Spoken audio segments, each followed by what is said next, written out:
Hello, my dear kids. How are you all? I hope you all are doing good. So, here I welcome you all in your SST class. In this class, my dear kids, we will start up chapter number 8 of your book. And in this class, we will discuss about grassland. Grassland नाम से तो पता लग रहा है ना, कि grass के मैदान. ठीक है, तो अलग अलग जगहों पे ना ग्रास के मैदान के नाम चेंज हो जाते हैं. मतलब वही है उनका. ग्रासलैंड मतलब ये होता है कि ग्रास के मैदान. बस कहीं पे नॉर्थ अमेरिका में, साउथ अमेरिका में, या फिर एशिया में या अफ्रीका में अलग अलग नामों से जाना जाता है. ठीक है, तो इस चैप्टर में हम कौन से ग्रासलैंड के बारे में बात करेंगे? नॉर्थ अमेरिका का ग्रासलैंड जिसका नाम है प्रेरीज. क्या नाम है? प्रेरीज. ठीक है, सो वो घास के मैदान के बारे में आज हम पूरा का पूरा पढ़ेंगे. ठीक है, हर चैप्टर में हम पहले से ही जितने भी चैप्टर है हम हर वीकेंड से कभी किसी कंट्री के बारे में पढ़े. जैसे हमने कॉन्गो के बारे में पढ़ा था, सऊदी अरेबिया के बारे में पढ़ा था. तो इस क्लास में हम ग्रासलैंड प्रेरीज के बारे में पढ़ेंगे जो नॉर्थ अमेरिका में है. ओके, अब क्या क्या चीजें हम ये देखेंगे? वही चीजें देखेंगे कि प्रेरीज के ग्रासलैंड क्या होते हैं, कहाँ पे मिलते हैं, है ना, उसकी लोकेशन, एग्जैक्ट लोकेशन क्या है, उसकी उस ग्रासलैंड के आसपास कौन कौन सी कंट्रीज है, कौन सी रिवर उससे फ्लो करती है. Then we will see about the climate of that grassland. उसका क्लाइमेट कैसा होता है, वेजिटेशन कैसा होता है, वहां पे लोग कैसे रहते हैं, वहां पे कौन कौन सी ट्राइब्स मिलती है, वहां पे कौन कौन सी ऑक्यूपेशन लोग किया करते हैं. ये सारी की सारी चीजें हम देखने वाले हैं अपनी इस क्लास में. So are you ready for this class? Okay, so let's start this class. Chapter number 8, the Prairies, treeless grassland. So ये treeless grassland क्यों बोला? क्योंकि trees नहीं होते, treeless grasslands है ये. ठीक है, चलिए. So let's start our class. Grassland are area where the vegetation is dominated by grasses. ये एक ऐसा एरिया होता है जहां पे we can see grasses होती है. यहाँ की वेजिटेशन में ट्रीज वगैरह नहीं आपको दिखेंगी, ग्रासेस दिखेगी. That's why they are grassland, घास के मैदान. ठीक है, grassland occur naturally on all continent except Antarctica. देखिए, ग्रासलैंड हर जगह आपको मिलेंगे, हर कॉन्टिनेंट में मिलेंगे. हमने 7 कॉन्टिनेंट्स पढ़े थे. ठीक है, बट एक्सेप्ट अंटार्कटिका को छोड़ के, क्योंकि वहां तो एवरीवेयर इज स्नोई स्नोई. सो उसको छोड़ के बाकी जितने कॉन्टिनेंट्स है सब जगह आपको ग्रासलैंड मिलेगा. Grassland are found in most of eco regions of the world. Grassland आपको हर जगह मोस्टली मिलेगा, चाहे वो नॉर्थ अमेरिका हो, साउथ अमेरिका हो, एशिया हो, अफ्रीका हो या यूरोप हो. ठीक है, चलिए. तो आज का जो ग्रासलैंड है वो हमारा है प्रेरीज. क्या नाम है?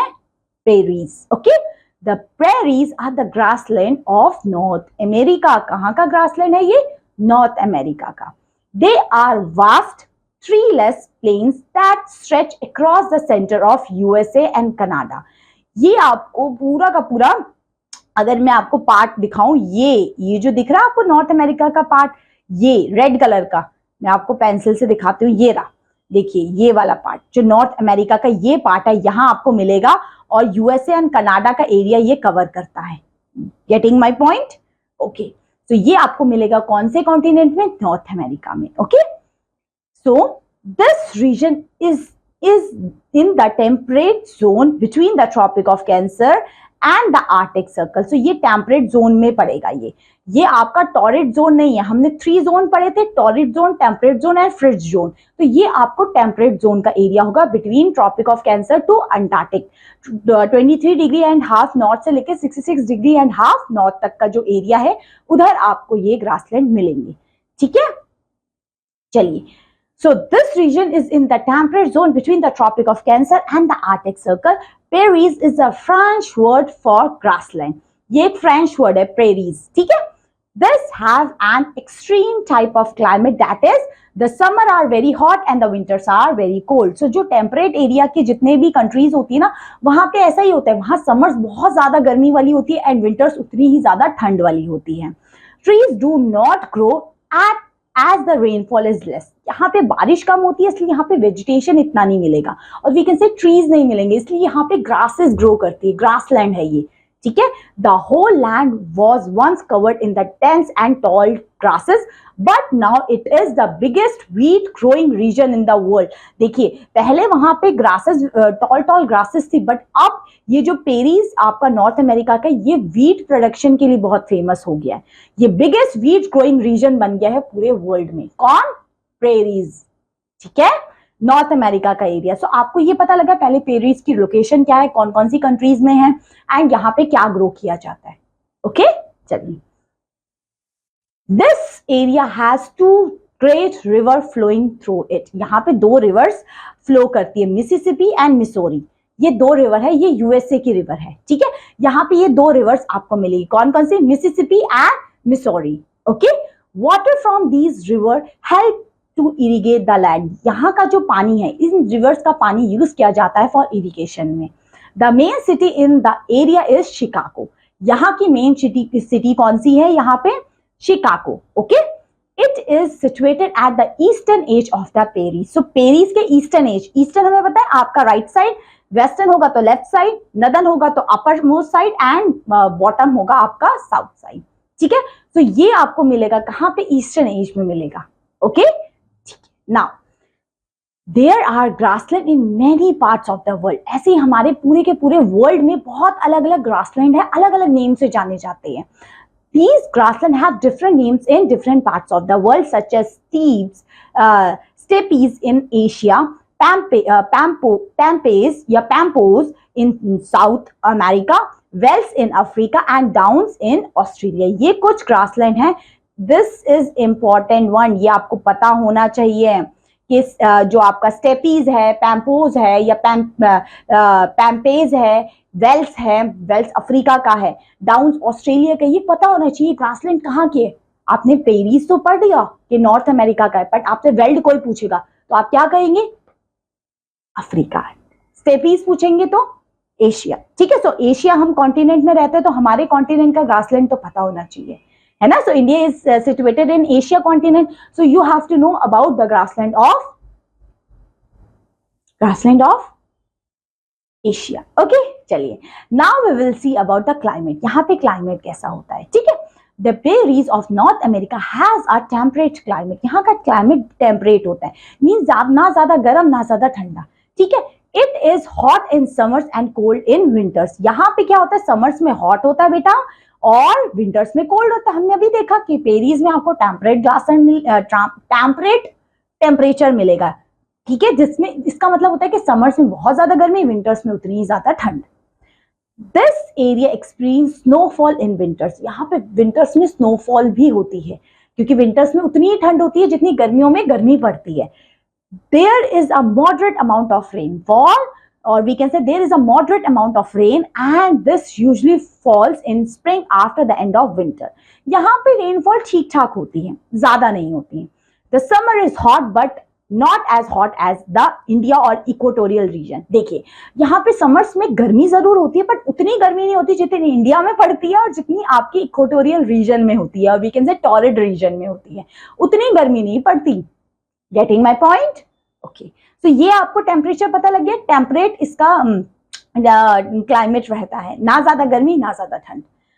Now we will see natural resources and industries. यहाँ पे कौन कौन से natural resources you can get to find out. Okay, चलिए। There are many natural resources located in the prairies including the uranium and diamond.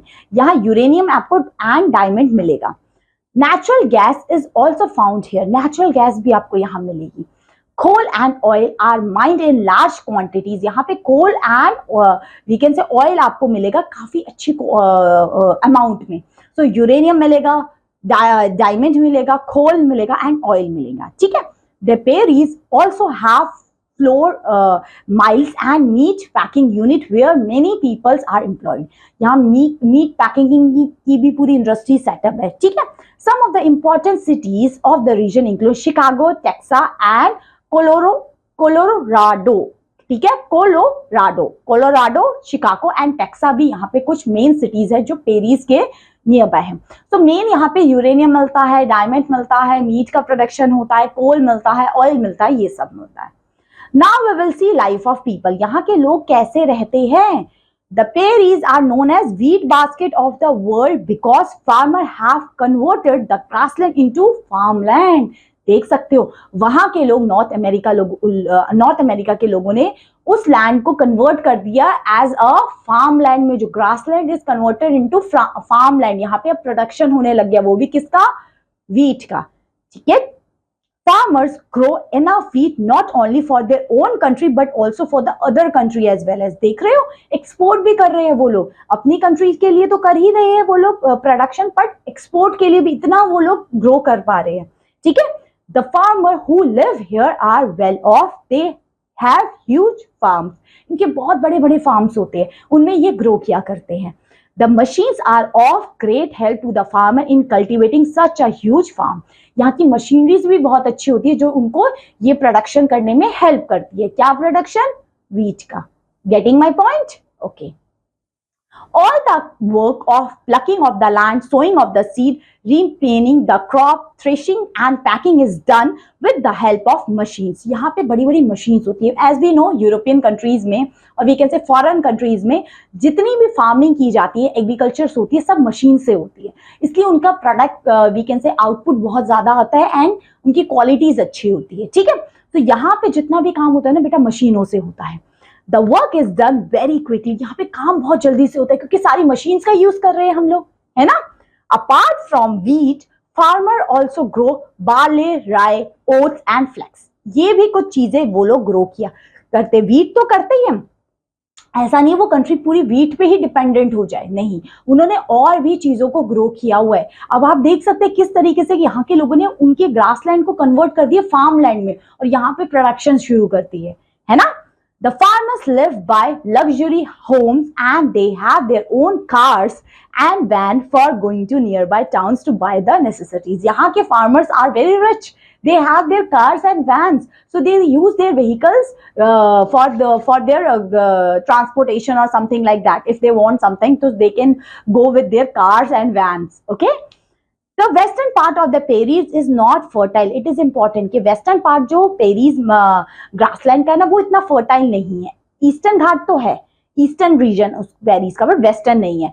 There is less rain. People who live in this region tends to grow cattle instead of growing crops.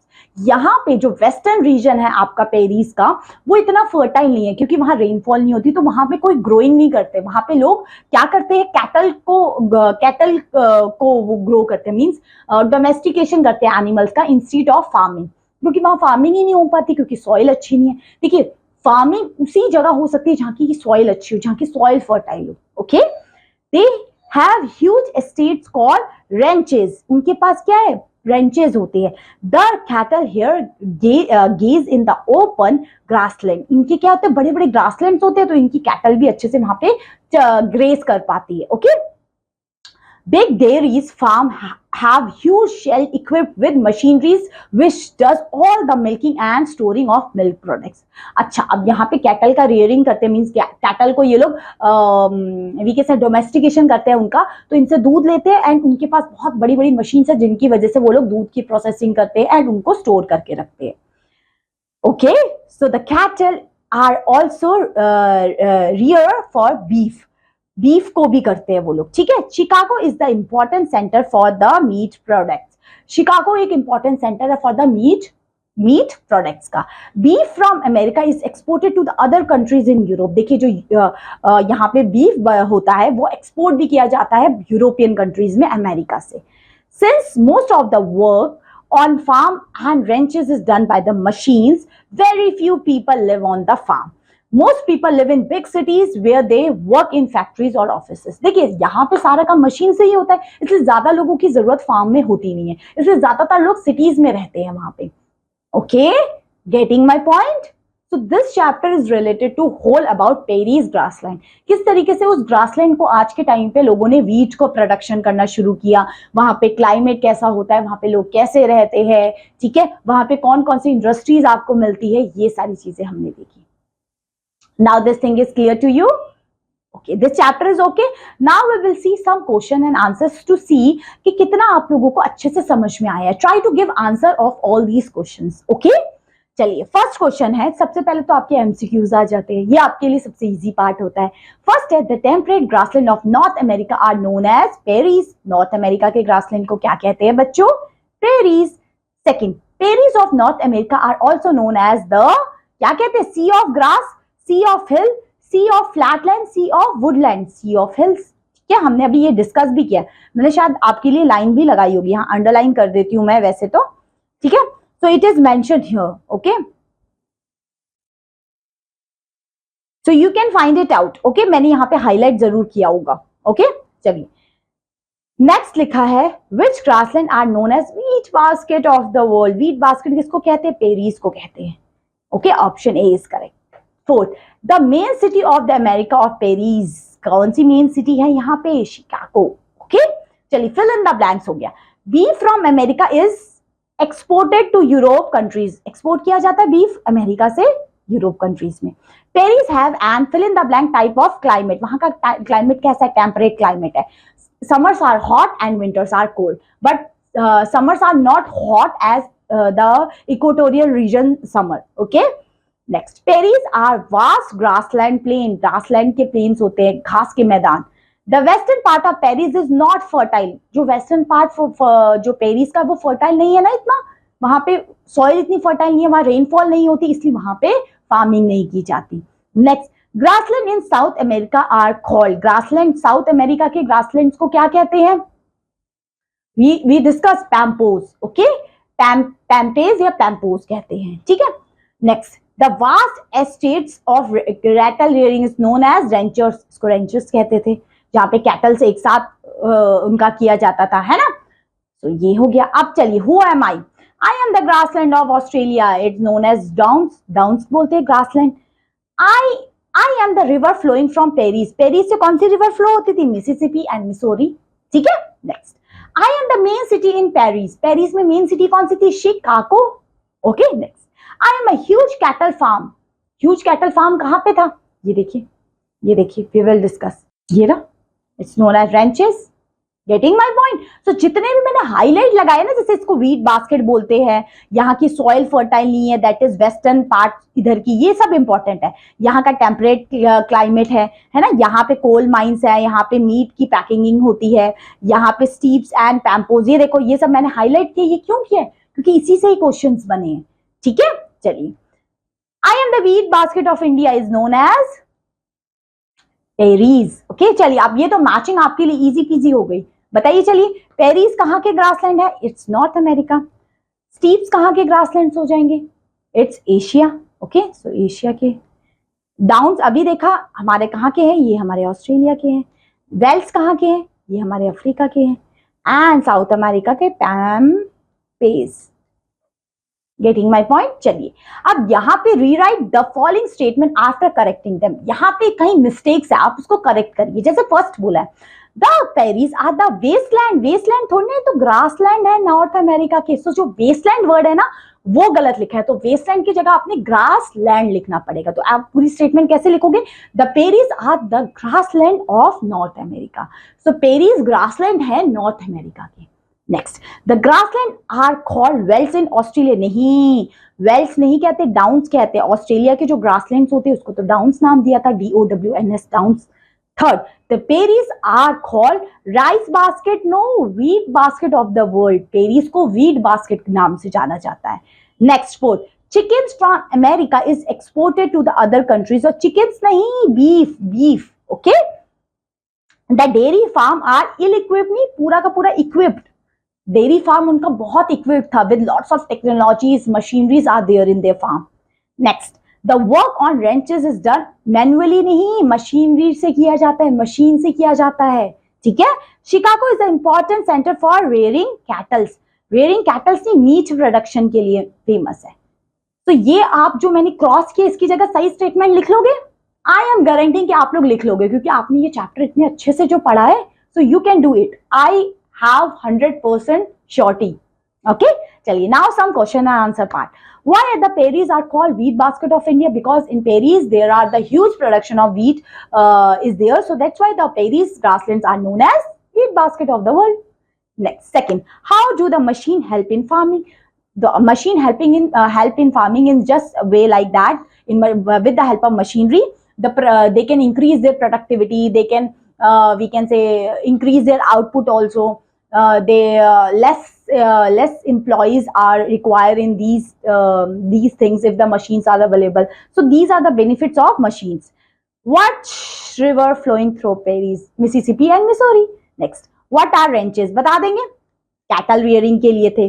Next, name the grassland of temperate zone. जितने भी हमने पढ़े temperate zone के grassland हो, बता देंगे कौन कौन से. पेरीज है ना आपके, वी कैन से पैम्पोज है, स्टीप्स है, स्टेपीज है, ठीक है ये सब. Why do very few people live on farm? अब ये आंसर आपने मुझे देना है, लास्ट 6th वाला, कि ज्यादातर लोग फार्म्स में क्यों रहते हैं. ऐसी क्या क्या क्या वो प्रोडक्शन करते थे जिसकी वजह से उनको फार्म्स में रहना पड़ता था. 6th क्वेश्चन बताएंगे. So yeah, this is all about this chapter. Now this chapter is totally clear to you. Yes, so that's all my dear learners for this class. Revise this chapter well and do the homework. I will check the homework also. Okay, write down in the comment section of this answer also. Okay, so that's all my dear kids for this class. Thank you so much for watching this video. Have a good day. Bye bye.